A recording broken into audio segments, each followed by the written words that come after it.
Welcome to my channel Rida about pregnancy में बहुत सारी गर्भवतियों की सांस बहुत ज़्यादा फूलती है। जैसे जैसे उनकी प्रेगनेंसी आगे बढ़ती जाती है उनको सांस फूलने की प्रॉब्लम जो है वो ज़्यादा दिक्कत होने लगती है उसकी वजह से। तो ये सांस क्यों फूलती है, इसके क्या कारण हैं, आप क्या कर सकती हैं कि आपकी ये सांस फूलने की जो दिक्कत है वो थोड़ी सी कम हो जाए। तो चलिए बात कर लेते हैं। उसके पहले चैनल पर पहली बार आए तो चैनल को सब्सक्राइब ज़रूर कर लीजिएगा। और वीडियो पसंद आती है तो ज़्यादा से ज़्यादा लाइक कीजिएगा, शेयर कीजिएगा।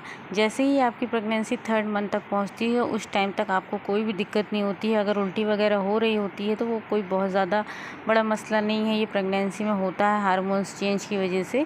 धीरे धीरे जो आपका भी वज़न बढ़ता है, बच्चे का भी वज़न बढ़ता है, जिसकी वजह से वज़न बढ़ने की वजह से आपको जो सांस की प्रॉब्लम जो होती है वो उसी वजह से होती है। आप थोड़ा सा भी काम करती हैं, आप सीढ़ी चढ़ती उतरती हैं तो आपकी सांस जो है वो फूलने लगती है। तो आपको ऐसा इसलिए होता है कि बच्चे की ग्रोथ बढ़ रही है, आपका भी वज़न बढ़ रहा है। आपको बहुत ही इत्मीनान से, सुकून से काम करना है। आप थोड़ी देर काम करिए, थोड़ी देर आराम कर लीजिए, बैठ जाइए। अगर आपकी सांस फूलती है तो थोड़ा सा आप पानी पी सकती हैं, इससे आपको बहुत रिलैक्स मिलेगा। आप ठंडी चीज़ें ना खाएं, इससे भी आपकी सांस फूलने की जो प्रॉब्लम है वो ज़्यादा होने लगती है, बढ़ने लगती है। अगर ठंडी चीज़ें आप ज़्यादा खाती हैं तो कोशिश करें कि आप नंगे पैर बिल्कुल ना चलें, आप स्लीपर पहन के ही चलें अगर अपने घर में। उससे भी आपको शीत हो सकती है, उससे भी आपको सांस फूलने की दिक्कत हो जाती है।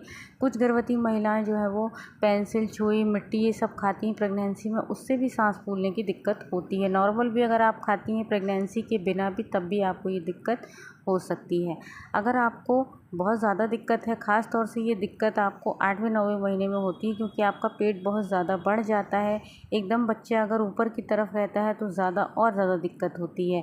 तो आपको जब भी आप बैठती हैं तो आपको थोड़ा सा टहलना है, फिर आप थोड़ी देर बैठ जाइए, थोड़ी देर लेट जाइए। ऐसे अगर आप करेंगी तो आपको जल्दी जल्दी बार बार सांस फूलने की दिक्कत जो है वो आपको नहीं होगी। सीढ़ियाँ चढ़ने उतरने में हर किसी की सांस फूलती है, प्रेगनेंसी में ज़्यादा दिक्कत होती है इस चीज़ों की। तो भी आप कोशिश करिए कि अगर हो सके तो 8वें 9वें महीने में कम उपयोग करिए, कि बहुत ज़्यादा सीढ़ियाँ चढ़ना उतरना मत करिए।